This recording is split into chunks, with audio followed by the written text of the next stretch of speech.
Hello everybody, my name is Ramakrishnan. I am a software engineer. I have two questions for you.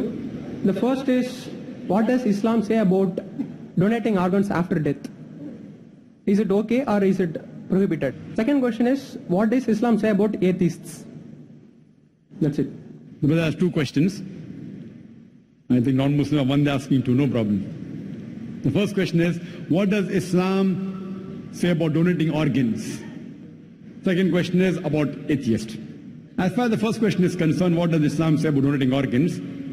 There is no direct verse in the Qur'an or any Sahih Hadith which says whether organs can be donated or not. But there are various conferences that have held in Saudi Arabia, in Malaysia, and various different parts of the world. And the scholars have come to a common consensus that if three things are fulfilled, then organs can be donated. Number one, the person who requires an organ, but natural, it should be a major benefit to his health. He can receive organ as long as it's a major benefit or saves his life. Point number two, the person donating the organ, after he donates the organ, it should not be a major loss to his health. For example, if I donate my heart, I will die. So I can't donate my heart.